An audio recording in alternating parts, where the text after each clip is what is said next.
everybody. Janet Becker's here, and it's great to welcome you today because we're going to be talking about a topic that every single business owner at some stage will wake up in the middle of the night thinking about. And in fact, it's something that is present all of the time, and it is the one thing that can absolutely kill a business, even if it is a multi-million dollar business. It is the one thing that can kill a huge business, and it can kill a startup.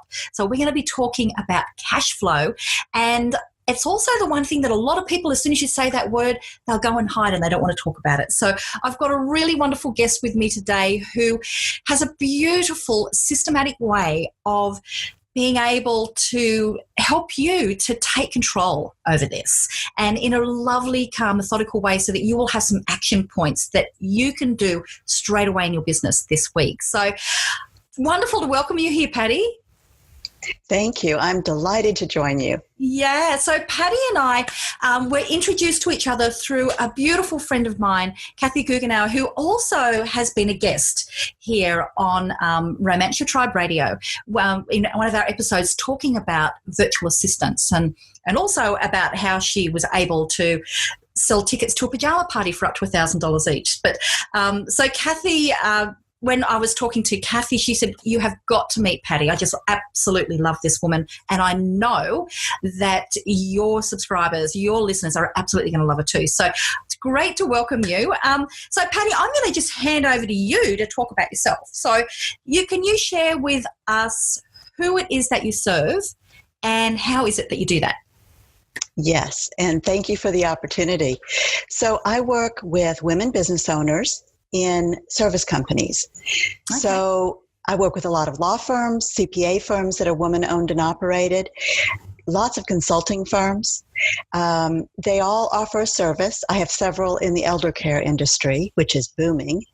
And the way I met Kathy, our mutual friend, is because I've expanded my company across the United States and really have no geographic restrictions, so I can work with companies all over the world.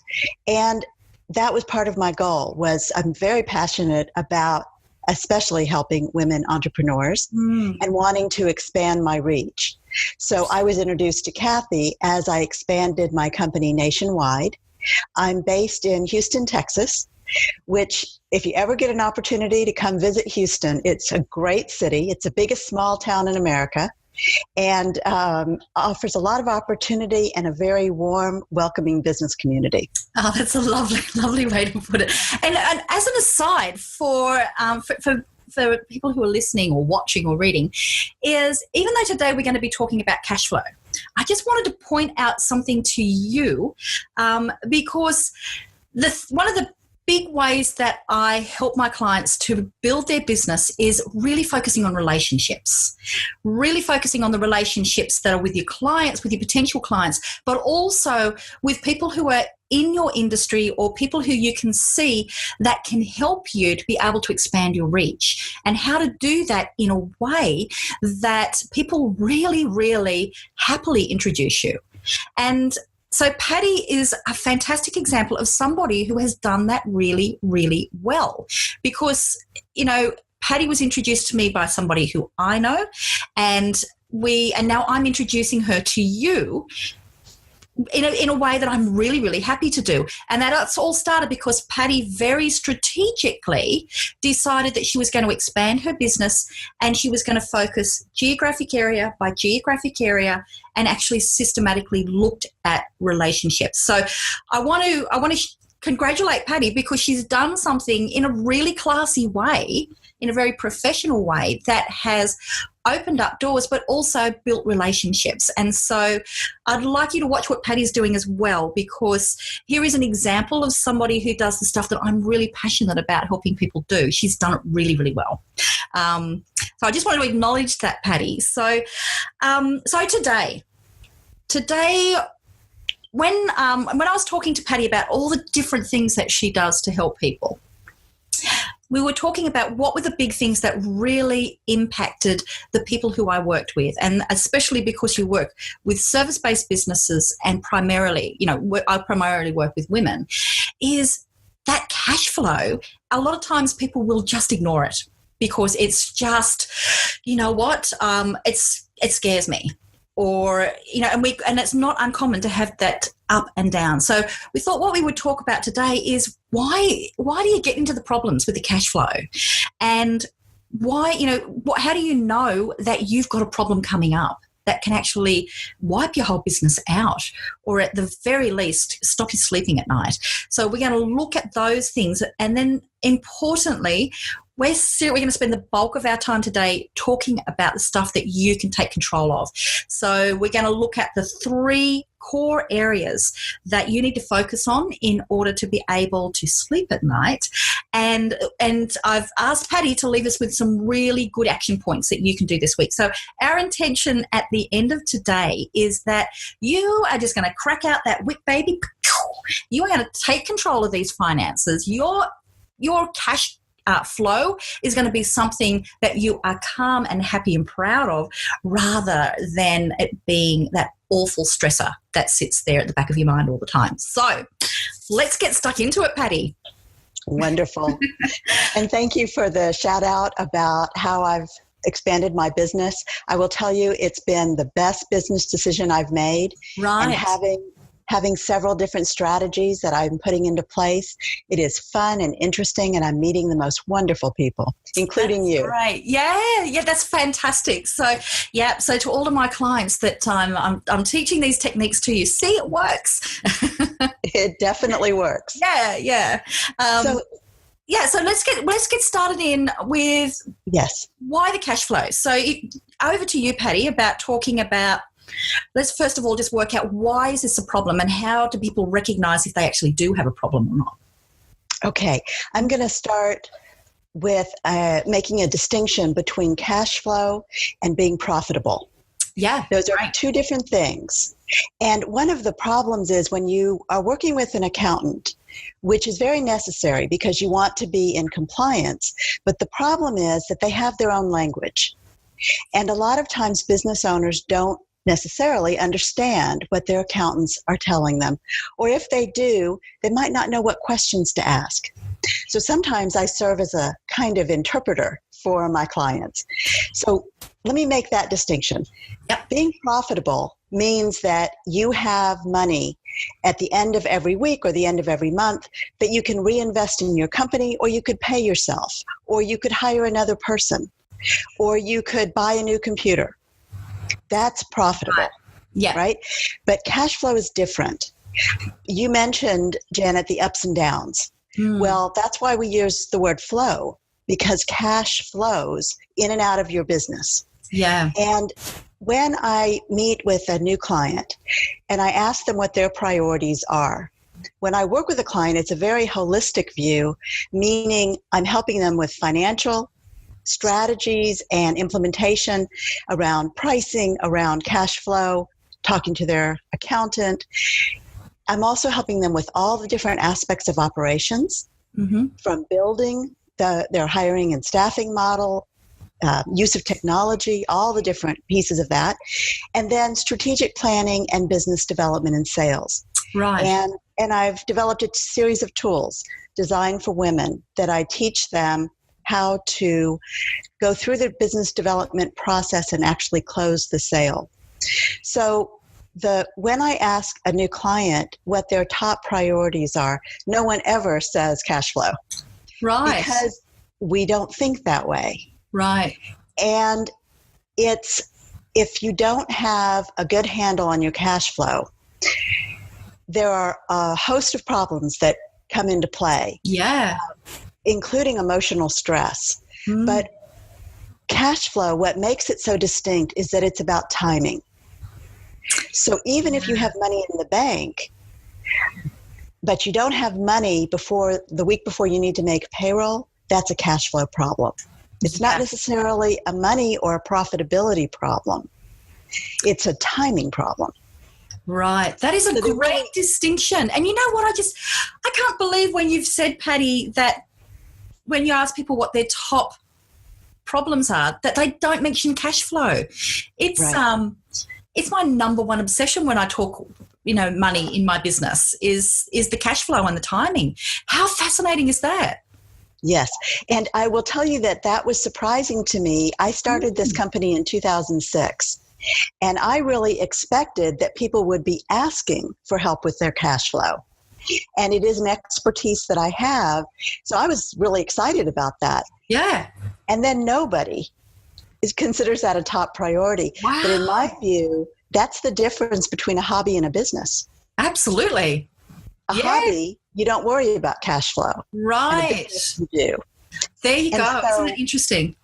So let me share with you a story of a client of mine who had been in corporate America for 22 years and was now coming out and starting a business. And it's become a global consulting business in the oil and gas industry.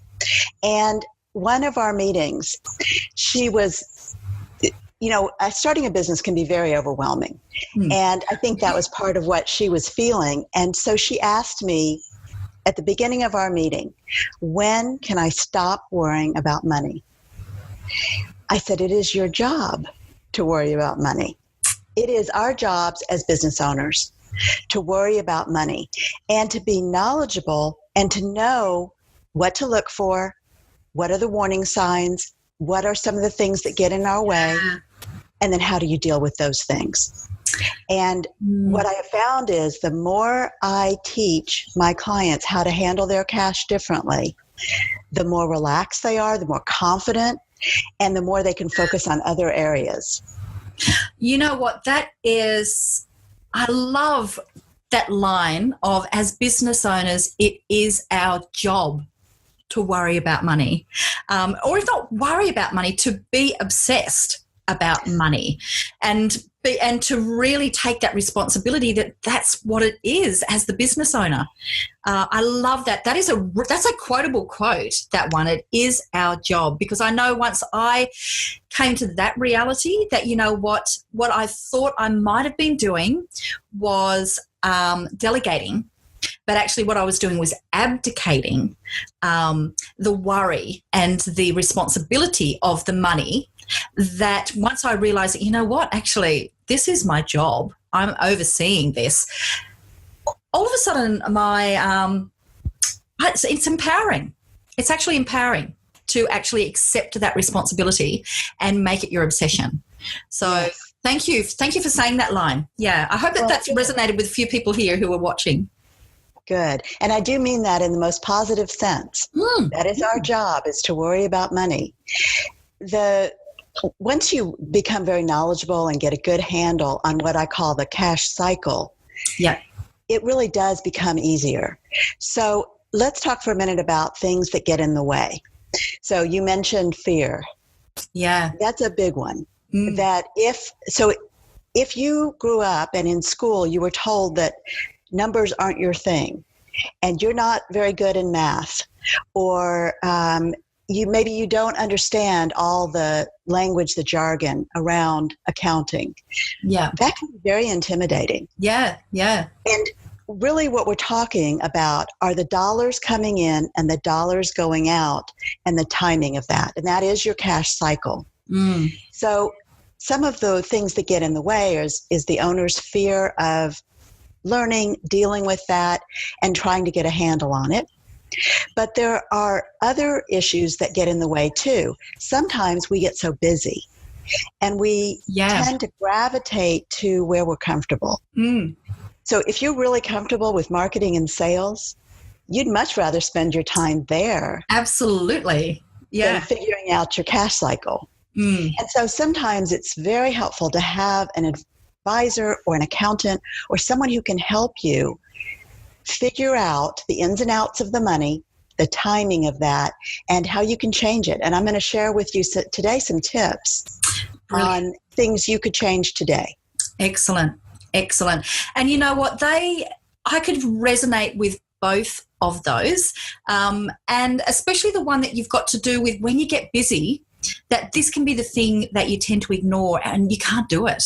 That's when it comes back and bites you on the bum.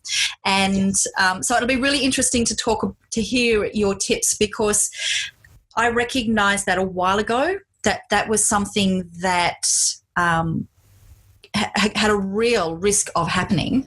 And so I did exactly what you've said. And I've got Bazza, the bookkeeper, who actually acts as my CFO, my chief financial officer. So he's more than a bookkeeper. So he manages all my cash flow, we have our meetings and where he really asks me the hard questions. And because it's so important that you need somebody there that's going to be keeping an eye on it.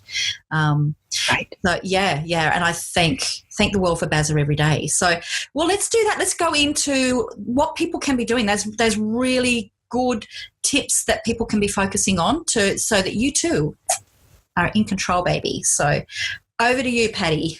Wonderful. So, let me share with you. One of my clients, we'll call her Sally. Yeah. When we started working together, she didn't even know what a cash flow issue was. She had some of the warning signs. She was struggling to pay some of her bills. She was losing sleep over payroll. She had about 8 employees, and they were paid every 2 weeks. So you could tell the interruption to her sleep cycle based on when payroll was due. Right. And it wasn't that she didn't have the cash, but she sure did worry about that. So there were a lot of early warning signs, and those are some of the things that I could point out to her to say, these are the red flags that are saying to me, we need to analyze this and fix this. So, for example, one of the things that you can do when you know what your cash cycle is and you are a profitable company, you get to reinvest in your company. And you can make informed decisions like hiring an additional person or buying that computer that you've been eyeing or figuring out the strategic ways you want your company to grow. So she had some red flags like sometimes struggling to pay bills and delaying them, which would then hurt her relationships with her vendors. Yeah. Things like worrying so much and losing sleep over making payroll.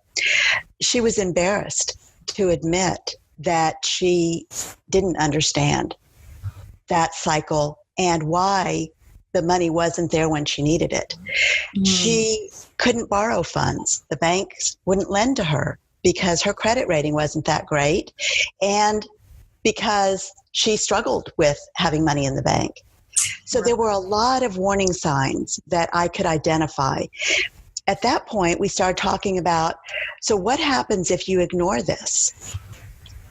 Because there are always consequences from the decisions you make and the decisions you choose not to make. And of course, not making a decision is making a decision. Making a decision, yeah. Exactly. So that is what I see most commonly is people avoid the issue. Yeah. They're afraid, they're intimidated, they're embarrassed, and so they choose to avoid it. So when we think about what happens with if you ignore the warning signs, you have unsteady revenue, you have a tremendous amount of emotional stress, and it keeps you from being able to focus on really positive aspects of your business, like growing it, or in my case, expanding it. I had to be am in a very solid position to be able to focus my attention in other cities, other jurisdictions, and with a broader range of my audience. I'm just thinking, the thing that you've said, Patty, the example that you gave of your client is you would go, oh, well, if she's not, she's having that problem where she's getting the stress around coming up to time, every fortnight when she's got to pay her salaries, you would go, oh, well, she's actually not running the business that well. She's not that switched on.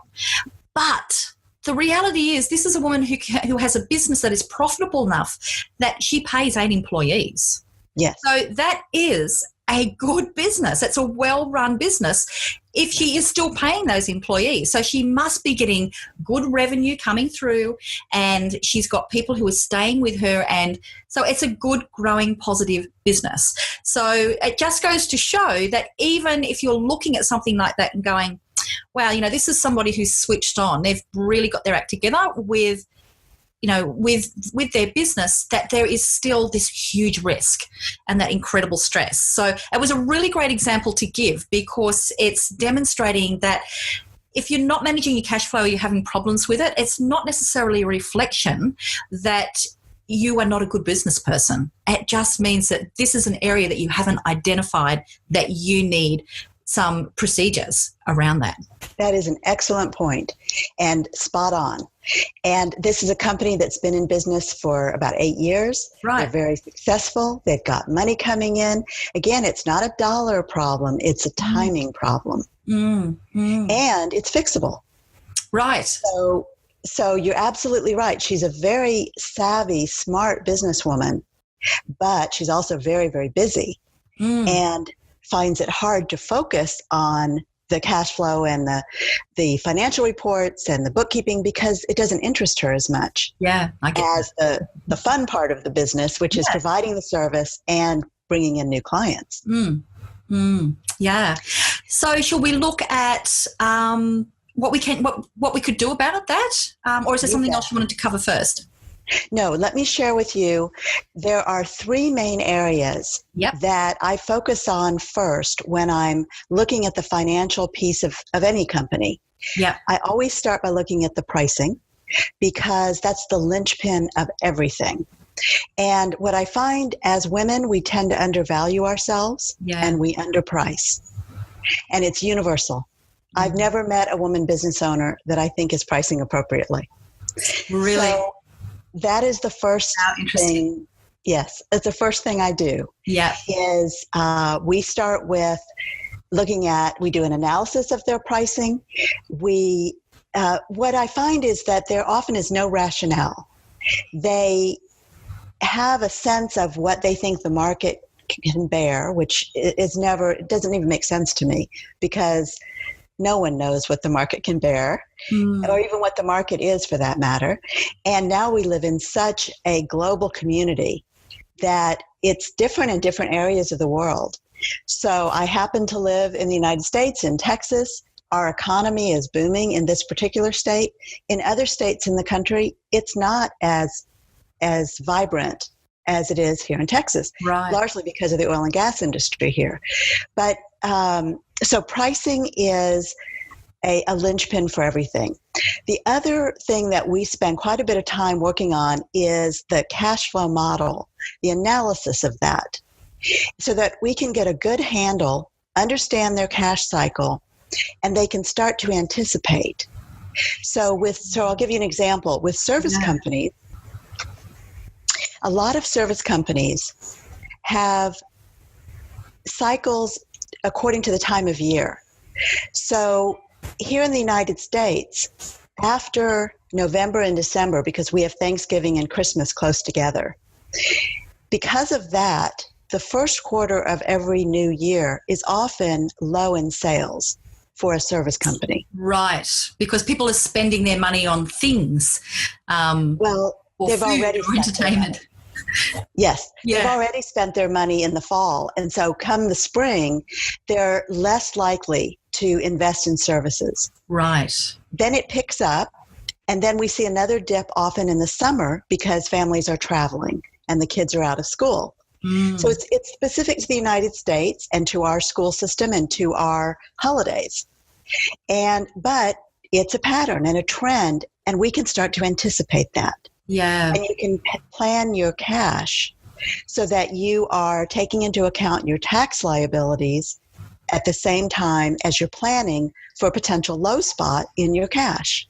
And actually, that's the one that actually comes up and bites people a lot, is the tax. In Australia, we have every quarter we have to pay it's what's called our BAS. So it's it's how businesses collect tax for the government, basically.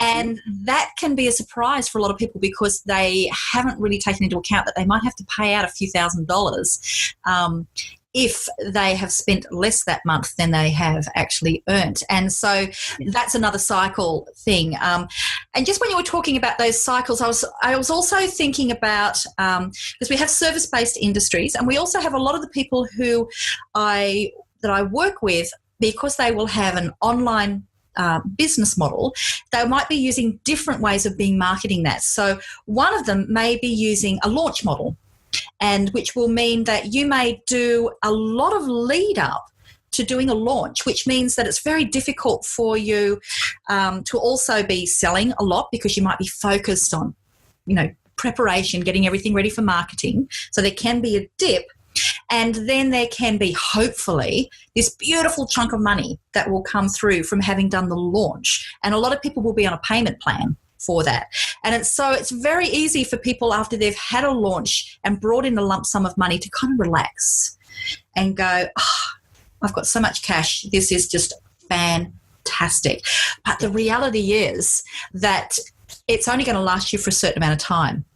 And the people who are on payment plans, it may finish in 4 months, 6 months. So I do see that can be a really big problem for people that may have an incredibly successful launch, but their business can get in a lot of trouble 6 months down the track. That's right. Because of that. Yeah. That's right. Well, and in the United States, one of the issues we have is that a lot of accountants recommend to their clients that they use up their cash before the end of the year, because it lowers their tax liability. Right. And that's because of the corporate structure and the way most of the companies here are organized. That is a very good tax strategy, but it is not a very good strategy when you go into the first quarter of the year with no money. Yeah. And then you have a dip in sales. Yeah, good point. So there has to be a balance of having some safety net, whether it's a line of credit or whether it's money on which you're going to pay tax, but you only pay it once, and then you keep that as your nest egg. So there are many different ways that you can have a safety net, but you must have a safety net. Yeah, that's a good call. And so that was number 2.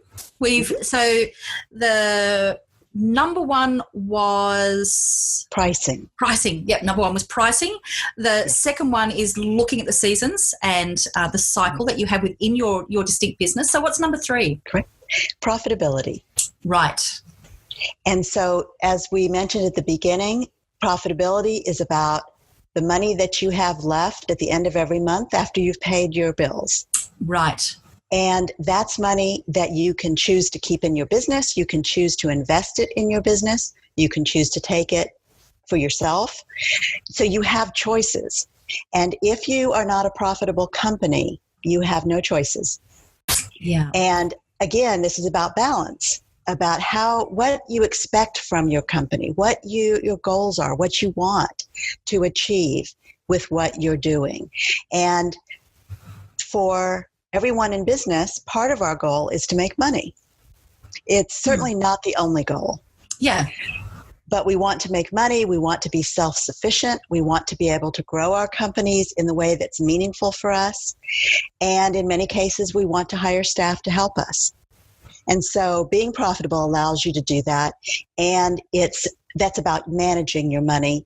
And again, goes back to pricing. If you're not charging enough, you're not going to be profitable. And so to give you an example, I worked with a company that had about $16 million in annual sales, and they broke even. They were not a profitable company. Wow. And that's a lot of money in sales. And yet that's what they were spending every year as well. Wow. So they were a break-even company. So you have to I have to ask the question, what's the point? Absolutely. Why are you working so hard if there's no profit to show for that? Yeah. You know what, it brings back to a quote that I've actually, for a good year or so, I actually had it written on my computer. It was a girlfriend of mine that had told it to me, which was, revenue is vanity, profit is sanity. And that's a good one. I just live by that one, because a lot of times people will be going, I'm going to have $1 million business. And I go, well, that means nothing. If it's $1 million revenue, how much of that is actually going to be going into your pocket so you can have your lifestyle? Because you can have a business that has a much lower revenue, but you can be having a much higher take home that you can actually get to use to fund the lifestyle that you want. So That's a great example, 16 million and just breaking even. Right. Ouch. Yes. So let me give you some strategies Yeah, great. that you can use, you could start using today. Excellent. There are 3 keys. Once you recognize and understand your cash cycle, and you recognize any red flags there might be, or things that are causing problems, once you do that, there are 3 things you can do that will improve your cash flow. The first is collect money that's owed to you as fast as possible. Yes. Great one. It seems like common sense, right? I mean, it is common sense. And yet, I cannot tell you how many companies do not have a collections process. Oh, look. So they send out invoices, right? They send out invoices, but they don't have a collections process. So they just kind of, it's on a wing and a prayer. They hope they get paid. Absolutely. And or even not even sending out the invoices. My graphic designer, who I absolutely adore, a very small business. It's and as soon as, if it's a small business, we pay them as quickly as we can. Right. But she can take months to invoice me for work. I know she's doing it for all of her clients. And I will actually message her going, invoice me. That's exactly right. Yeah. So getting on an invoicing schedule, making sure your invoices are accurate, that they're sent to the right place, the right email address, or if you're mailing them. So because, of course, the people who owe you money want to take as long as possible because that's good for their cash flow. Absolutely. Yeah. So you need to be serious about sending invoices and about expecting payment when you've told them you expect it, and then having a collections process. So one of my clients, we started Collections Monday, and my feeling was she needed to put some structure around it so it was scheduled. And so, and I will say that when the owner of the company contacts a client, they sit up and take notice. Yeah. So it's okay if you delegate it to a bookkeeper or a CFO or someone else in your company, but they may not get action as quickly as you will if the owner of the company contacts the client. Yeah. So that's something to think about, because the goal is to get paid on time as quickly as you can in full. Yeah. So make sure your invoices are accurate, sent to the right person, and sent immediately. Yeah. And then, so we did Collections Monday, and every Monday she would print a report of who owed her money, and she would start sending emails, very friendly, very proactive emails. She didn't wait until the money was due. We started 10 days after the invoice was sent, and then we did it 20 days and 30 days. Well, after a couple months of doing that, we didn't have to make any calls 30 days later. Right. Because what you're doing is you're training your clients to pay you and that you're paying attention. Yeah. That's honestly, that can be the one thing that can make a huge difference for a lot of businesses. I know it from just being on the other end of the person that's going, well, I haven't invoiced me. We can wait. That's right. Yeah. Yeah. That's right. That's a brilliant one. So that is something that you could put into place today, and you might call it Collections Monday. The reason we chose Monday is because we wanted to start the week with that in mind. So that was top of mind. I love it. And it's also a good way to catch your clients at the beginning of a week when they're fresh from the weekend and they're ready to refocus. Yeah. If you call somebody Friday afternoon, chances are they're not going to take action. Yeah, that's a really good point. And can I just change it to, I love alliteration. So can we make it, for everybody that's here, I want you to let us know, let Patty and I know, are you having Money Mondays? That's what I want to. We're going to have Money Mondays. I like the idea of that. Excellent. I love it. That's great. So the second key is to pay money to your vendors as slowly as possible without damaging your relationships. Yeah. So I've seen many companies that pay bills the day they come in. Yeah. And while I understand the idea behind it, that is not to your benefit. And the reason is because just like you have a priority for your business goals, for the projects you're working on, there's always a priority to things. There's going to be a priority to what needs to be paid first. For example, you will always pay your employees and your contractors first. Yeah. Always, because you don't want to lose them. Yeah. Yeah. Right? So keep that in mind. So if you pay bills that come in and pay them the same day, you might not have money left for payroll.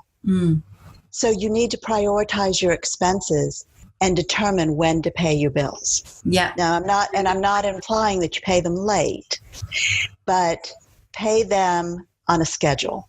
Yeah. That's a really good, that's a great point. And that's what I get. Bazza the bookkeeper does that for me. And a lot of times I'll be going, Barry, it's getting close to the line. He's going, no, it's okay. This is the priority. This one gets done first. This one gets done next. Exactly. And a lot of women will want to pay people really, really quickly. They will feel really terrible about the thought that they, and they will take pride in how fast that they can pay people. But exactly as you're saying, Patty, as a business owner, that can actually be really irresponsible. Yeah. And so that's the third one. What is the third one? The third one is about your use of cash. So you want to be very wise and conservative in using your cash. So in some ways, you're already doing that because you're collecting it quickly and you're spending it slowly. But you have to determine what's a need to have and what's a want to have. So if you need to have freelancers or designers or video editors, then you need to prioritize the expense of that and fit it into a cash flow analysis. And that's actually a tool that I use with my clients that I developed to help them monitor their cash. So then when they say to me, I'd really like to hire an additional person, we estimate the salary and I can plug it in to the analysis so we can see not only how that affects cash at the beginning, but over time. Can you really afford to do that? That's a really handy tool. Or what if you need to replace your computer, your monitors, or you need to get a laptop, or you want to set up a video studio, which is something that I did almost 2 years ago. Right. That, again, I wanted to invest in that, and it's a priority as I was expanding my company. So it was plugging that expense in to see how it would affect cash. So then you could make very wise decisions in how you're using your cash. That's brilliant. And I think, again, this is the one thing that I get when I first started working with my CFO. I call him my CFO because he's so much more than Bazza the bookkeeper, is I needed to have some kind of tool so that I could see at a glance and I could just look across in the forecast and go, oh, red, oh, black. Yes. Okay, I've got to make some sales in this particular point. And so it then becomes back to your responsibility as the business owner, doesn't it? That if you know that cash flow, you know that forecast, you can have a look and go, I better do something about some kind of promotional event in 6 weeks' time, which is powerful rather than, what season is it? Yeah. That's an excellent point. And the other thing I'll mention is, what if an employee comes to you and asks for a raise? Right. You'll want to give them a raise. They're doing a good job, and maybe they deserve a raise, but you don't know if you can afford it. Yeah. Right? So that's a scenario that's actually very common where then you feel caught off guard. And part of understanding the cash cycle and having a good handle on this cash in and out, it gives you confidence and allows you to make good decisions without playing the guessing game. Yeah, that's brilliant. And so it's really a very important aspect that you really can take action and get good results right away. Yeah, this has been so useful. It's kind of crazy, isn't it? You would think when it comes to cash flow accounting that's a really dry subject, but I get so excited talking about this stuff because even though I am never going to be the person who is the person doing the bookkeeping, because absolutely hate doing any of that number crunching stuff, but I love the numbers. So was the first person that I ever contracted in my business before we even started making money was a bookkeeper to enter everything in, so I knew how much I was losing. So I could know when I had broken even, and I knew when the money was coming in. It's really empowering. It's exciting. So we've got to the end of our time. So those last 3 points that really, when it comes down to action, and this is what I want to challenge everybody here that is listening, watching, reading, however you are here, is those 3 points, which were, number one was you send out your invoices and have a collection process. So I'm challenging you to have a Money Monday or a Collections Monday, but a Money Monday, I like the idea of that one, and make it so that you have that focus and that you're contacting people before things are even due, and do not let them go over. And you can do that in a really kind, respectful way. Number two that you had there was the opposite side of it is, don't be one of those people that prides yourself on how quickly you pay people. That's what you do for your girlfriends, that you pay them really fast. But when it's in business, it's irresponsible. So that was a really good point for you to bring up. So make sure that you're scheduling wisely. Don't make people chase you up, but just doing it wisely. And then that third one about just spending wisely as well. Don't just see all the money in the bank and go, woohoo, staff party. Just spending it wisely and in an informed way is incredibly empowering. If you can do those 3 things, that would be fantastic. And even better if you can come and share with us, because one of the best thank yous that you can give Patty and I for spending our time and sharing this with you is to give us some feedback. So to, come either leave a comment on the blog post, send us an email, just tell us what one change that you have made as a result of what Patty shared with you today is incredibly rewarding for both of us. So for you, Patty, how can people get in contact with you and any way that you can help them further?